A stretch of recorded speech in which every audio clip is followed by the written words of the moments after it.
Welcome to Slideshow. My name is Dave Hayward and I'm the founder of Europa Creative Partners. This episode's guest is Avi Shenkin. She's the founder of End User. She's a technologist and an entrepreneur. We're going to jump straight into the action, but before we do, I'd just like to ask you to support us by giving us a like, commenting, or even subscribing to the podcast app with which you are watching or listening this show. It really helps us out and we really appreciate it. Okay, that's it. Let's get into it. Today we're going to talk about scaling unreasonable hospitality, which you might ask, what does a technologist have to do with that? But through my talk, it will probably become a lot clearer. But before we dive into this topic, I just wanted to give you my origin story in a nutshell to give some context and some color to the topic we're going to talk about. So I started as a full stack developer. I used to build apps and platforms, and pretty much my job was to turn ideas into software. And we built some really great software out there. But at some point, part of the business model, which works for development shops and development companies, started niggling at me a little bit, because building good software didn't actually guarantee you a business. So you can spend a lot of money into software, but if you didn't do a lot of the validation or actually digging into the problem and trying to understand what exactly you're trying to get out of it, what is the outcome, software is sometimes the right solution, sometimes isn't, and sometimes it's software is just not exactly the way that you envisioned it if you haven't done any of the validation.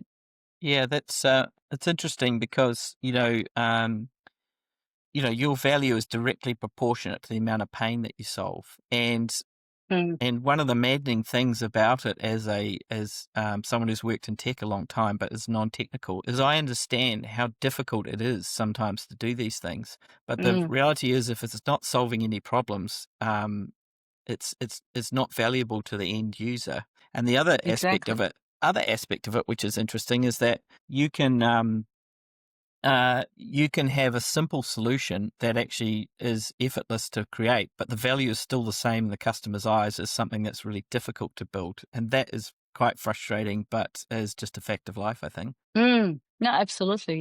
You're spot on. That's exactly it.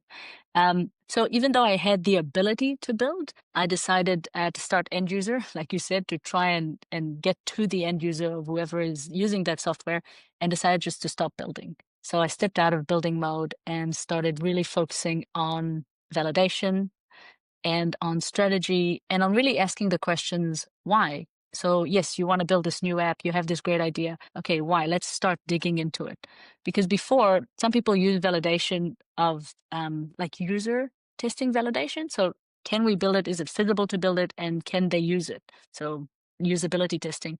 But actually the validation I went deep into, it's a lot more conceptual, is should we build it? So what are you actually trying to solve? Because what you're trying to solve, you might think this way would work, but actually a different way would be better. And your customers will pay for it. So too often people build and invest a lot of money into software because it's expensive.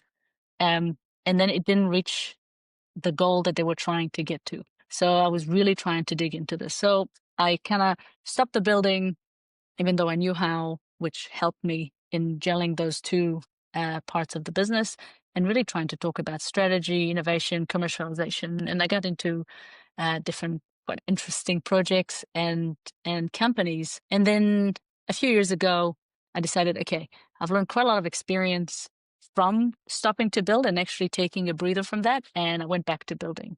And I feel that now that experience really changed of how I look technology. Technology is means to an end. Yes, it can be really innovative, but it has to reach a purpose. It has to be for a reason. And I'm really into purposeful innovation and actually trying to solve a real problem. So right now, this is what I do. Interesting. I saw a post by you today on LinkedIn. Yes. And it was reposting what Erica Lloyd had to say about how so many companies spend, especially New Zealand or Australian companies, spend a lot of time polishing the product, but not enough time figuring out whether or not there's a there, essentially. And this is how you burn a whole lot of cash and you don't necessarily have product market fit, right? Correct. But what I find, so I do some mentoring to startups, and some startups are my clients.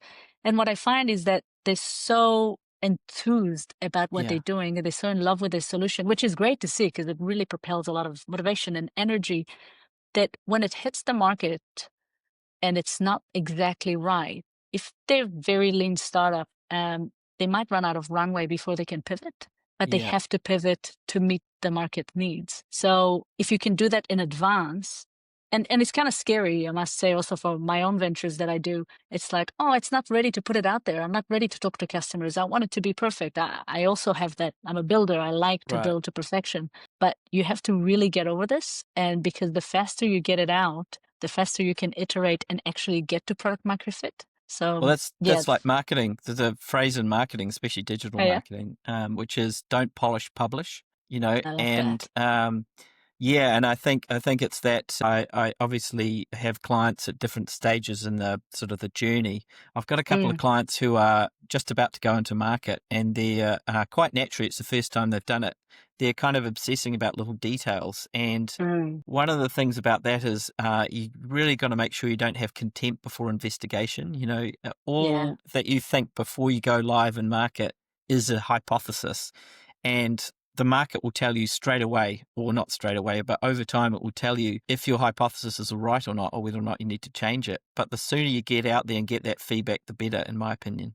And look, that fear stems also from, I don't remember exactly what it's called, but I think the spotlight effect, where it's like we always think that everybody's watching exactly what we're doing and they care so much about what we're doing. People are busy looking at their own lives.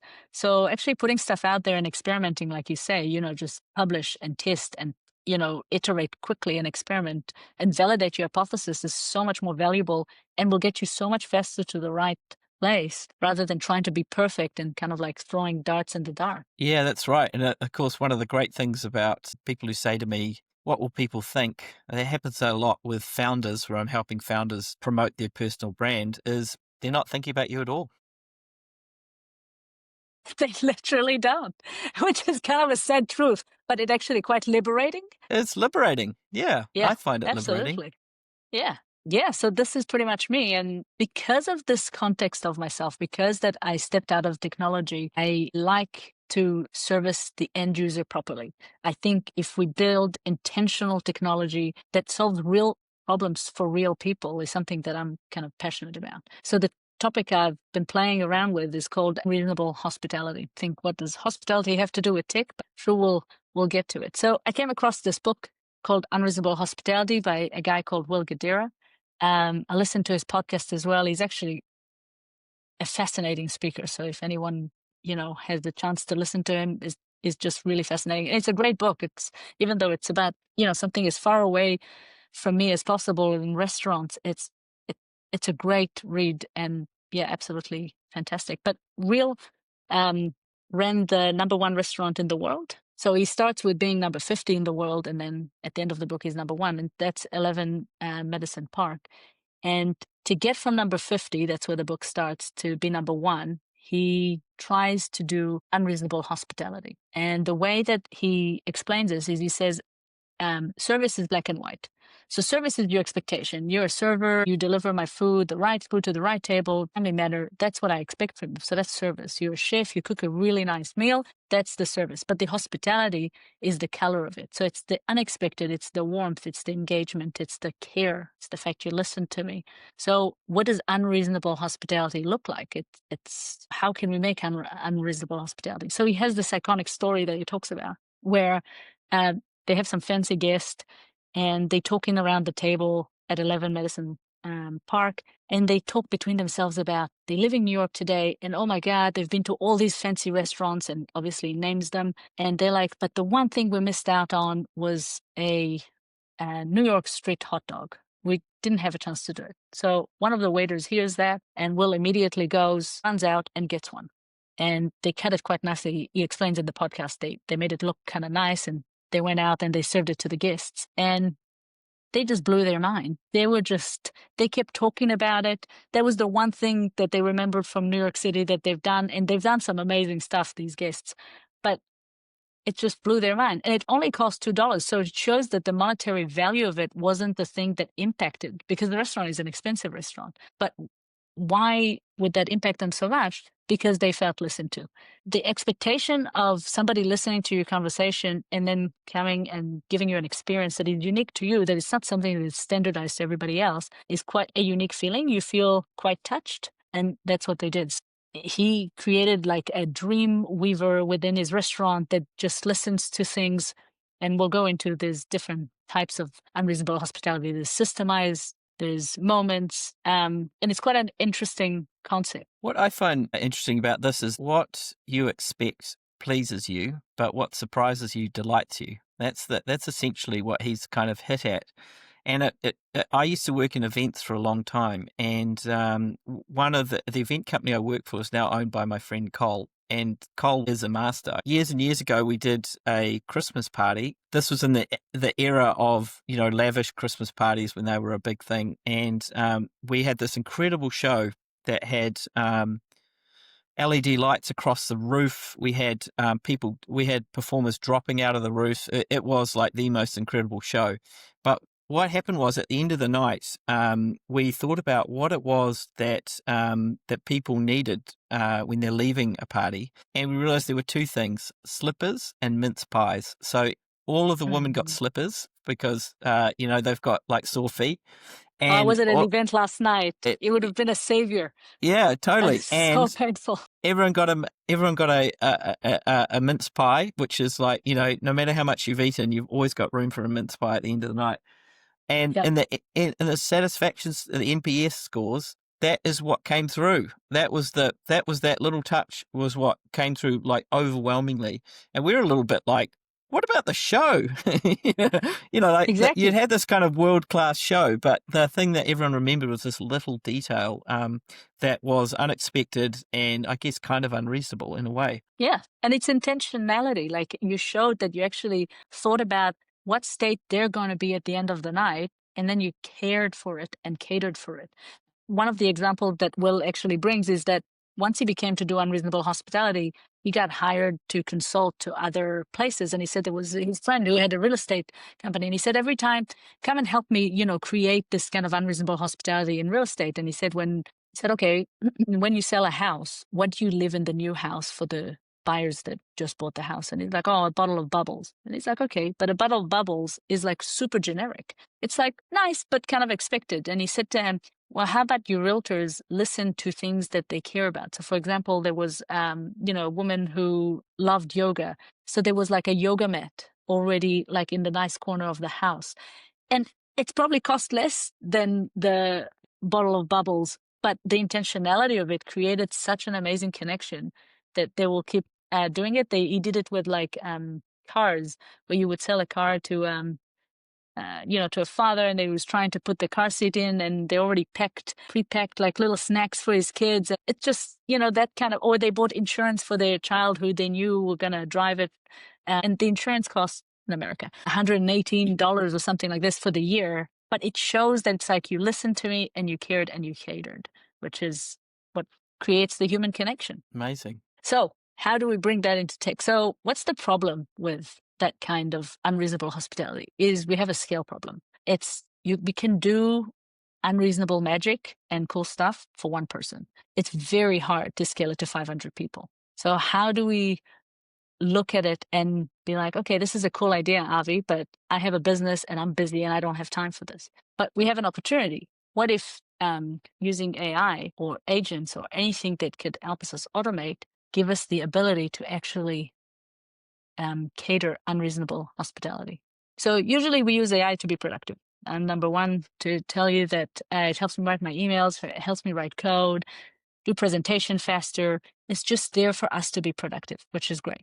But what if we also use AI to be unreasonably thoughtful at scale?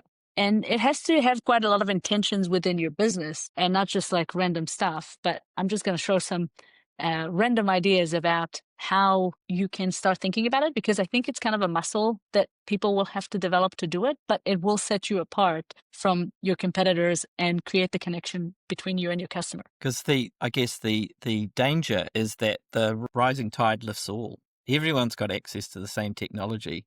So, in a way, like, for example, in marketing now, it's never been easier to connect to find people, to get their email addresses or whatever, and yet at the same time, so can everyone else. So how do you actually reasonably connect with them is the real thing. How do you actually reach them rather than just get in touch with them?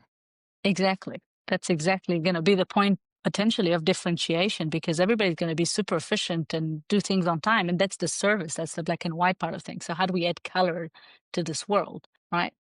So we want to turn transaction into magic. I thought about a travel agent, and this is as far away from what I do, but I thought with a little bit of thought, I can put something together. But again, if it comes from the person where it is their business and they understand the customers really well and they know the pain point, they can drop little bits of magics in there. So what does a standard agent do? They book tickets to Rome, they send them through. It's transactional. It's cold in the sense that it's just a service. It's like, I come to you to buy a ticket to my airplane. It's good price, good service. You're being really nice. We had a couple of chats and you sent it to me. Great. But what if we can be unreasonable? What if we could be unreasonable? We could find specific events that are happening at the exact time that the client is there. Also, because we had a couple of chats with the client, I do know a little bit of information about them. So how can I use that information to send them maybe a curated document? Right. But no human travel agent has the time to search obscure events for every client, because this is something that they do systematically. We don't have time to do it. And actually creating a PDF every time is a lot of time to content, putting the links, putting the dates. It's a lot of time, but AI does. So I built a super simple 3-step workflow. I did, first step was research. So research events based on the destination city and the travel dates and the interest of that customer. Second one was to upload an image. I didn't have a lot of time to create a huge workflow, but if it was my business, I'd probably use AI to actually generate an image and also add some branding to it so that it is bespoke of that company, and then create a PDF with all the information, just one click, and you send it to the client. And how would that make me feel? So to do the first step, I told the system message to an expert travel researcher specializing in finding unique thermal experiences, extract only time-sensitive, authentic local events that match the specific interest and date provided. Because with Rome or with Paris, I didn't want it to be like, oh, you should go to the Eiffel Tower. Okay, thanks a lot. That's not great. It's like, find me the things that I would feel that you actually thought about me. So the prompt is, from the following search result, extract unique ephemeral events happening in destination cities. So you'll see this is something we put in, related to interests during a specific time frame. So focus only on time-sensitive events like pop-ups, temporary exhibition, one-night performance, local festivals, because you don't want to send, everybody gets like a top 10 destination. Cool. But that doesn't feel bespoke to me. It just feels like you're just sending it to everybody. Then the second one is just upload a URL. It downloads the image, checks that it works, and then it turns it into like a cover photo that it can use on the cover of the PDF. And then the third one takes all that information. It's just a bit of code and takes all the information, puts it nicely, and just gives it to you to download. So I have a little demo here where it's Ben going 15th to 18th of December to Rome. He likes spicy food and art. Right. So we're taking that information. So it's searching the unique events in Rome for Ben, searching, cool. And then it asks me, put a link, just put something from Google. And here it created a PDF with an exclusive itinerary. And you saw, I had it slightly sped up, but it wasn't major, right? This is amazing. So let's do a quick demo so I can show you actually once I've built it, which didn't take a long time. And I used Abacus to build this because, if it was me, I would probably use code, but it was really easy to set up. So. And Abacus presumably is sort of like N18 or one of those sort of node-based builders, is it? Yes, correct. Yeah. Abacus has deep agent, but the good thing about it is that you can actually chat with the agent to build the different models. So it can be really, really helpful. So I'm just going to share my screen. All right, cool. So travel itinerary requests. Let's go Jazz, and let's go Dave, and you're going maybe 14 to 17 December 2025, and you're going to New York City. Nice. Yeah, you're going to New York City, mate. Yeah, it's going to be cold. It's going to be cold. It's really freezing, but oh my God. So let's go and look, obviously, if it's your business, I would probably use proprietary images, and that's why I would probably generate one. But just for the Uh-huh. sake of this prototype, I just took an A4 image of New York City, so it's still looking for some information. Cool. And then when it's ready, yep, found 4 unique events for you, and it says put your cover image. So I'm just going to copy the cover image. No, this is not what I want. Here we go. So what do I want? I want a copy image address. Yeah. So it's a JPG. I submit, downloading. Great. Successfully downloaded. Cool. Creating the PDF. Premium PDF created. And there it is. Dave, New York City itinerary. Well, let's So see. I download. Keen to see what I'm up to. I mean, I have Yeah. to What are say, you up to? Ben's itinerary looked good. I like hot food and art. So Yeah. yeah. Art. Oh, that's cool. Yeah, so here it took the photo that we had. It prepared for Dave, 14 to 17 of December 2025. So there's quite a few events, and you see the date specific between the times that we were there. There's holiday jazz pop up, winter jazz brunch, resident gallery. So again, building something like this with intentionality, you can now use it for a lot of customers, and they will feel like, oh wow, thank you so much for sending it. You didn't have to. I Yeah. think the difference between service and hospitality is the hospitality, you don't have to do it. You choose to do it. It's the color that you're talking about, and it's also the point of difference now because everyone's service levels are increasing. So therefore, Exactly. the The amount that you efficiency. need, so but efficiency isn't the sort of thing that makes your emotions engages your Correct. emotions. Yeah. Correct. Absolutely. I'm just going to stop presenting this, and I can go present something else. Perfect. Share. And I'm going to click slideshow. Are we back on? Yeah. Back on. Back on, quick. All right. So this is the unreasonable agent, right? Because I know you love jazz. You don't want to miss out on that pop-up. It's curated, it's personal, it's memorable, right? So this is what I would call, and actually what Will refers to is slightly different, is unreasonable consistency, right? Right. So it's something that as a travel agent, it's a touch point that you're going to find yourself over and over delivering airfares. So you know where they're going, right? So it's like the systems. So it's things that we can do for everyone, but feel bespoke. And look, some people, I think he argues that in the book, that some people are like, well, if you do it for everyone, how could it be bespoke? And how could it be bespoke? How could the waiters and the service staff feel excited about doing that kind of stuff if they do it for a lot of people? But the fact that you're the one giving it is not bespoke. But for the person who's receiving it, it's bespoke. Then it never happened to them before. It's the reverse of what we were talking about at the beginning, isn't it? Like it's the where something is complicated to deliver but doesn't no perceived value, whereas this is high perceived value and it isn't complicated to deliver. And you didn't have to deliver. Yeah. Which makes me feel some engagement with you or some that you care. Yeah. Yeah, no, So I agree. there was a company in the US, I forget who they were now. Now this is very manipulative. I'm not suggesting that do this, but I think it hits this. What they used to do is they realized that at some point you're going to mess up. You're going to mess up, and so what they decided to do is engineer when they messed up. So because they realized that when you make the mistake, the first time in that relationship that it happens might as well be a controlled explosion. So they deliberately screw up, and then they would overwhelm the client with how great the response was. And that was their way of kind of establishing trust. But having said that, like I said, highly manipulative. I'm not, it's kind of an extreme version of what you're talking about. But you can understand where they're coming from. Absolutely. And I think actually Will has an example about that, but it's not so much to manipulate, it's more to make the other person feel at ease. So I think they had like a waiter stumble or something. Right.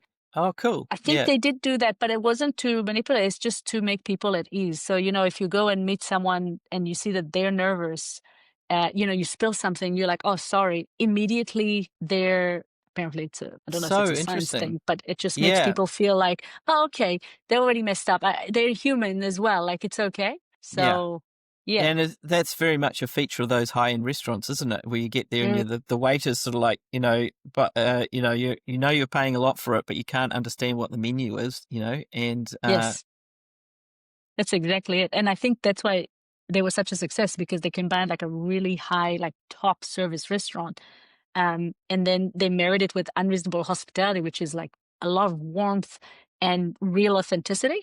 So it Yeah. created like this explosion of an experience, and therefore they climbed to the top. I mean, did you watch the series The Bear? Yeah, Or I've you seen heard of bits it? of it. Yeah, yeah, Yeah. absolutely. So he was an executive producer on it, and at some point in the show, they go to his restaurant. So yeah, I think it's the episode called Forks, where everything is up to speed there at 11 Medicine Park. So yeah, very cool.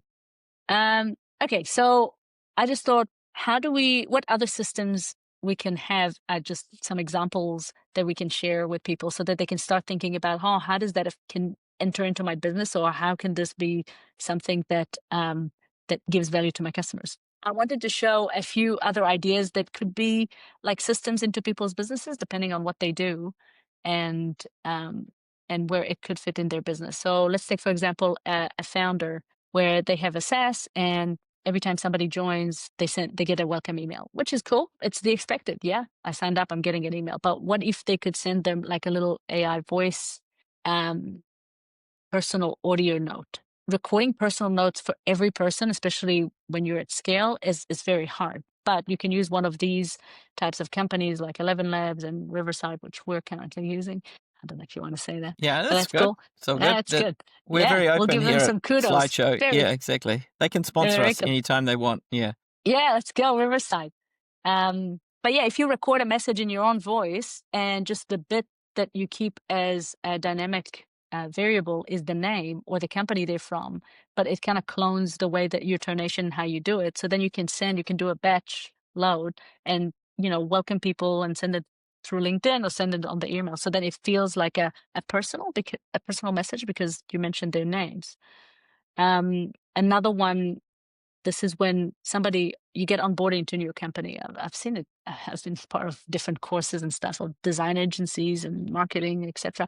And you get people joining, and there's like this big handbook, and they have to read it, and it's scary. First day at work is scary, but this is actually the employer's time to really get some connection and engagement and kind of loyalty from the person. So how about, instead of just handing out the generic handbook, that, let's say Sarah, she likes surfing, right? So you upload your handbook into Gemini, for example, and you say, hey, can you just add like little bits of language and fun emojis around surfing? And then you pop it into Gamma, which is, it does like a presentation, or even just download it as a PDF. And that's what you send her before the first day at work. She will feel like, oh, I was really heard. This feels really warm. And it feels like they want me there, just to create that special connection from day one.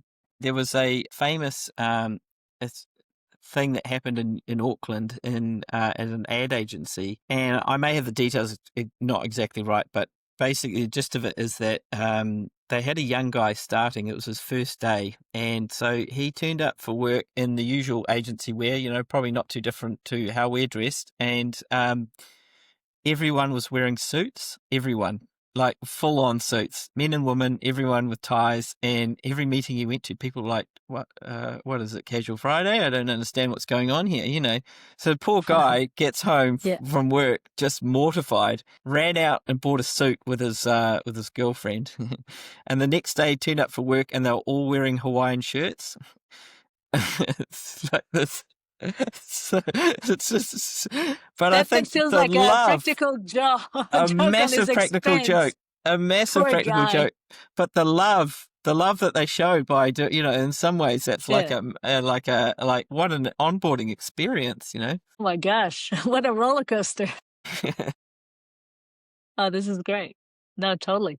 And yeah, the last one was kind of like, I was trying to think about different ideas that have, slightly different from my category and expertise, like real estate. So somebody's moving, they're moving houses, and how about you ask Perplexity? The reason I would probably use Perplexity for this is because it uses like live internet in real time. So just ask, hey, my client is moving from suburb A to suburb B.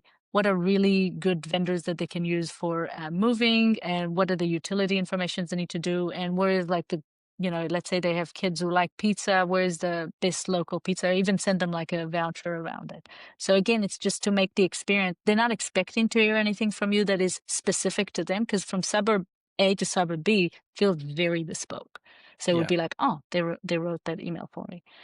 So this was system of unreasonable hospitality. But there's another category, which is called unreasonable listening. So those are, unlike systems, they're moments. They're not stuff that happen over and over again. So what we talked about before was we had a travel agent, so they book airfares. That's the basic of their business. So that touch point happens all the time. Founders, people ideally join your product, so you send them a welcome message or an email. Your real estate, so people move.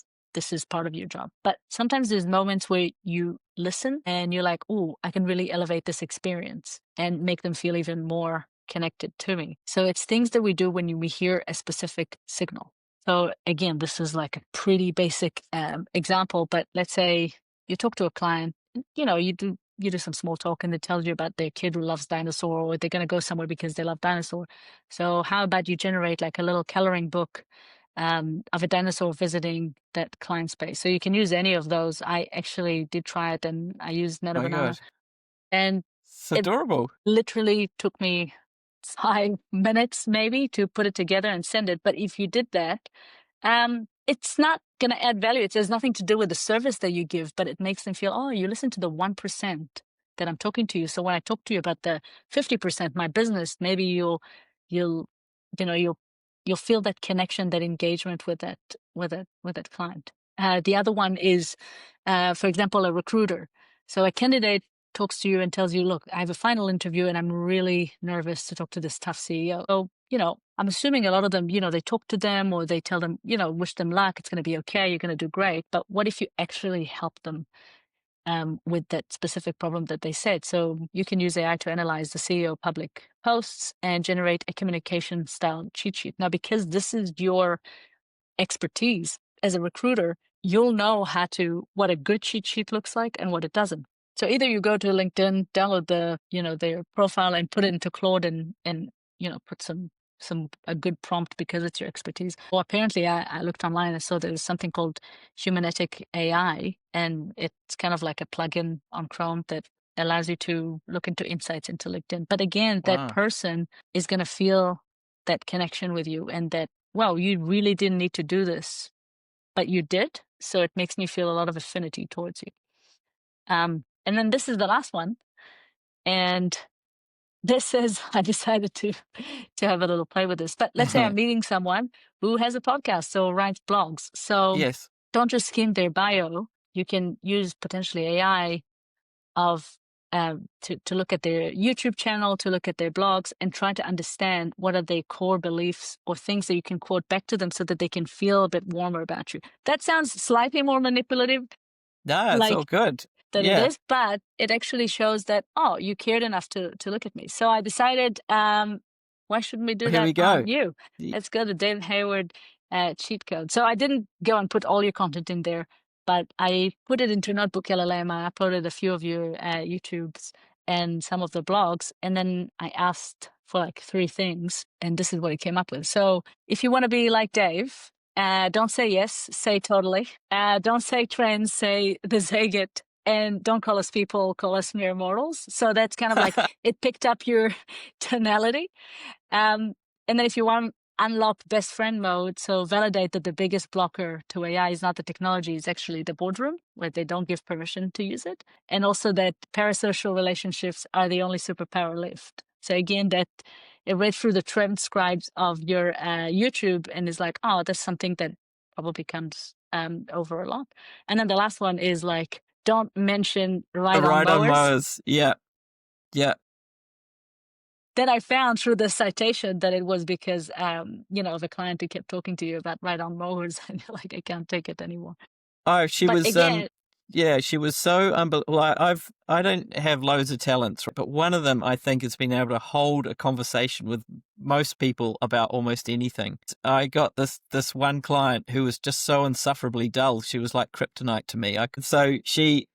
One day the nadir of this whole thing was that she started talking about her ride-on mowers, and I started going accessing ride-on mowers, and I'm like, oh my God, I have nothing. This woman is my kryptonite. She's like taken away the one thing I'm good at, Mm.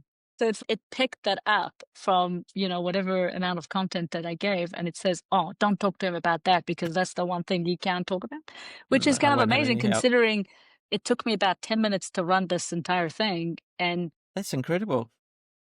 to try and go into somebody's information is so time consuming that now we can actually get like summaries and understand them and then create a better connection with them because they feel heard and they feel seen and they feel that you cared enough to check up on them. So the point that I guess I'm trying to make is that everybody else is going to use this technology to automate their work and go home early. So they're playing the efficiency game, which I do as well. Believe me, I pay for so many AIs and it Yeah. makes me have like a superpower of efficiency. But if you do the extra mile that you never had time before, and then you are playing the hospitality game. So in a world of automated average, because everybody's going to be, like you say, everybody has access to this technology and everybody can do it, then maybe having some unreasonable hospitality will be a great competitive advantage. Far out. That's amazing. Yeah, I totally agree. And I think, one of the things that AI is doing is freeing up lots of time, but we live in a capitalist society and it's like, there's not going to be that capitalism is not going to find something for us human capital to do. So I think part of that is also understanding how you can over-index in certain areas so that you can get that competitive advantage, whether you're for your company or for yourself.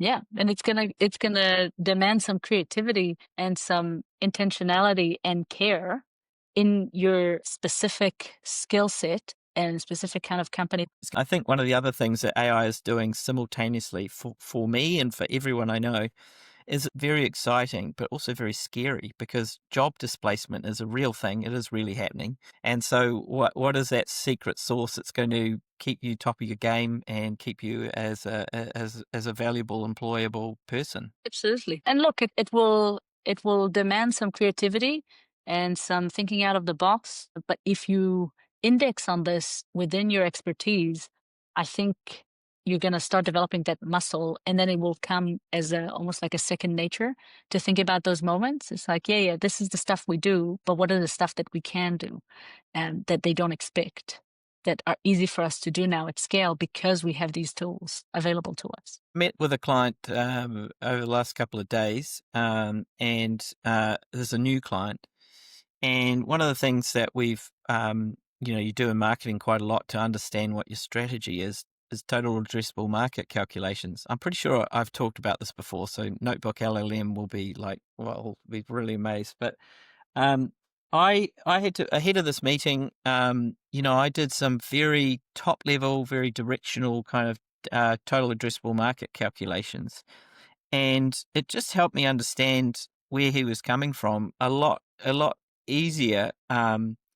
But the thing is doing that manually in the old days, that would have taken me, it would have been a really painful job. I'm not sure how long. It could take anywhere from 2 days to up to, a couple of weeks. And with LLM and, and some, it wasn't just one prompt, it was a series of follow-up prompts and stuff like that. Came out pretty good, like enough to understand, like in rough terms, where to go. And I think, client probably expected that of me, or if they didn't, then they would be, like you said, sort of delighted a bit that I'd gone to that trouble. But that's part of what AI is allowing us to do, is be superhumans and essentially have a whole team of people with PhDs. Correct. And that would help you in the service side of your business, but also you can now start looking at the stuff that you couldn't you do before. Like you said, it would take too long to do, and you don't have to do them. You don't get paid to do them, but it's that extra stuff. It's that magic sauce. So this is all I had today. So thank you again for allowing me to come and present this idea to your listeners and your viewers. It's been fantastic. Thanks so much for coming, Avi. And of course, the real question that everyone will want is the answer to is, will you come back? Are you gonna come back to Slideshow at a certain point in the future? I'd love to come back and share another idea. Yeah. Well, thanks for coming. It's been amazing, and I'm sure all the end users of Slideshow will really appreciate this show. Amazing. Thank you so much, Dave.